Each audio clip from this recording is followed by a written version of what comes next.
जय हिंद दोस्तों। वीडियो शुरू करने से पहले आप लोगों से एक सवाल है।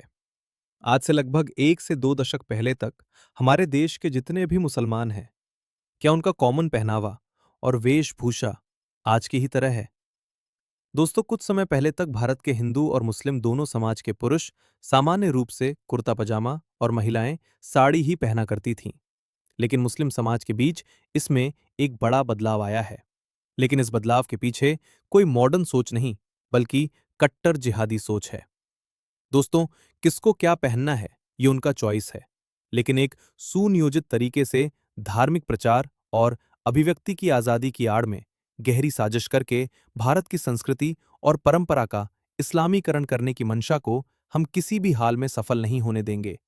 इसके लिए जो भी करना पड़े हम करेंगे, क्योंकि ये हमारी राष्ट्रीय सुरक्षा के साथ साथ राष्ट्र के लिए भी बहुत बड़ा खतरा है। दोस्तों, बुर्के की आड़ लेकर कितने ही अपराधी एक जगह से दूसरी जगह ट्रेवल कर लेते हैं। हमारे आसपास कौन लोग हैं हम जान नहीं पाते। बुर्के का सहारा लेकर कुख्यात जिहादी अतीक अहमद की पत्नी अभी तक यूपी पुलिस की गिरफ्त से बाहर है। कई जगह महिलाएं चोरी और गलत काम करती हुई पकड़ी गई।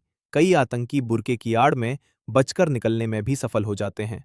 और तो और हमारी पुलिस भी इन्हें रोक टोक नहीं कर सकती, क्योंकि हमारे राजनेता लोगों का इन्हें पूरा संरक्षण मिला हुआ है।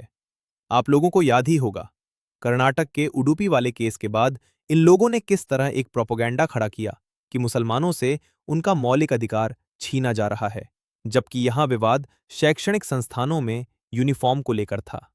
कुछ लोगों द्वारा बताया गया कि एक दिन बुर्के वाली महिला भी वजीर आजम बनेगी।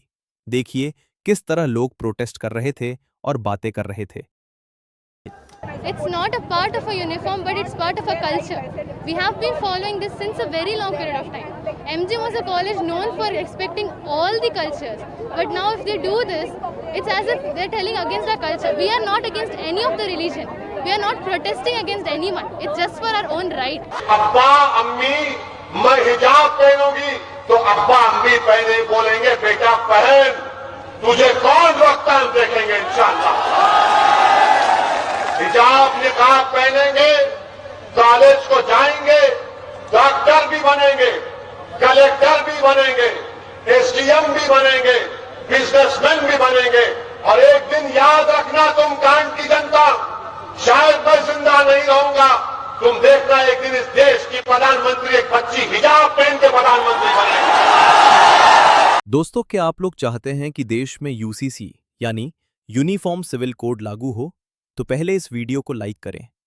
आपके लाइक करने से ही यूसीसी लागू होगा। अब हम बात करते हैं मुसलमानों के आरएसएस की। दोस्तों, यदि आपसे पूछा जाए काला तिरपाल, बड़े भाई का कुर्ता, छोटे भाई का पजामा और बकरे की दाढ़ी का चलन हमारे देश में कब से शुरू हुआ, तो आपको भी हैरानी होगी। तो आइए जानते हैं। दोस्तों, हम और आप आरएसएस यानी राष्ट्रीय स्वयंसेवक संघ के बारे में तो कोई भी इंफॉर्मेशन कहीं से भी हासिल कर सकते हैं। लेकिन क्या आपको पता है, हमारे देश के भीतर एक इस्लामिक जिहादियों का भी आरएसएस है, यानी इसी तरह का एक ऑर्गेनाइजेशन है जिसका नाम तबलीगी जमात है। दोस्तों, आप सभी को पता होगा, आरएसएस ने पिछले साल अपना 100वां वर्षगांठ मनाया था। संघ की स्थापना साल 1925 में हुई, जबकि ठीक इसके अगले ही साल यानी 1926 में मेवात में तबलीगी जमात की शुरुआत की गई। दोस्तों, बुर्के और कट्टर जिहादी मानसिकता को समझने के लिए हमें जमात को समझना जरूरी है, इसलिए वीडियो को स्किप ना करें।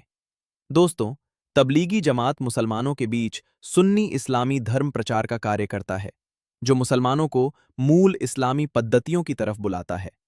तबलीगी जमात का फाउंडर मौलाना मोहम्मद इलियास था।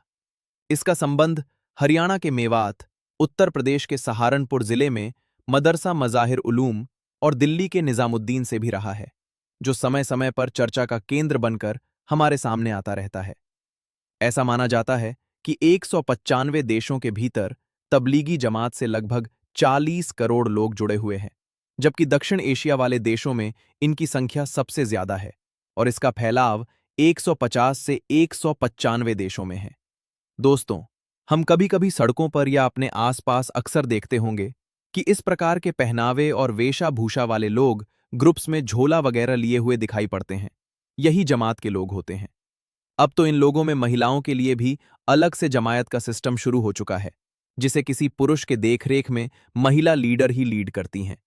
इनके पर्दा के लिए सख्त हिदायत होती है कि बॉडी का कोई भी पार्ट यानी आंख और पैर के नाखून भी नहीं दिखने चाहिए। वैसे ख्वातिनों के जमात में रूल्स रेगुलेशंस थोड़ा डिफरेंट होता है। दोस्तों, आरएसएस में जिस तरह से वर्ग और कैंप अलग अलग दिनों का लगाया जाता है, ठीक उसी प्रकार तबलीगी जमात के द्वारा भी 3 दिन का, 40 दिन का और 4 महीने का कैंप लगाया जाता है। अब आप लोग खुद सोचें, ये लोग 4-4 महीने तक कौन सा कोविड वैक्सीन का इजाद करते होंगे? वैसे कोविड से याद आया, आप लोगों को याद होगा, ये वही तबलीगी जमात है जिन लोगों ने कोविड महामारी के दौरान दिल्ली के निजामुद्दीन में 14, 15 और 16 मार्च 2020 को एक इज्तिमा यानी अपने धार्मिक कार्यक्रम, जिसमें हमारे अपने देश के और विदेशों के भी मुसलमानों ने भाग लिया था। बताया गया था कि इस कार्यक्रम में लगभग 2 से 3 हजार लोग शामिल हुए, जिसे मौलाना साद की अगुवाई में चलाया जा रहा था। दोस्तों, तबलीगी जमात कितना सराहनीय कार्य करता है, आप इससे समझ सकते हैं कि सऊदी अरब ने दिसंबर 2021 में ये कहकर इस पर बैन लगाया था कि वह आतंकवाद को बढ़ावा दे रहा है। सिर्फ यही नहीं, उज्बेकिस्तान, ताजिकिस्तान और कजाकिस्तान में भी इसे पूरी तरह बैन किया गया है। दोस्तों, आपको ये वीडियो कैसा लगा, हमें कमेंट करके बताएं और हमारे चैनल को सब्सक्राइब करें, बेल आइकन को दबाएं। इससे आपको नए नए वीडियोस के अपडेट मिल जाएंगे। जल्द मिलते हैं किसी और टॉपिक के साथ। धन्यवाद। जय श्री राम।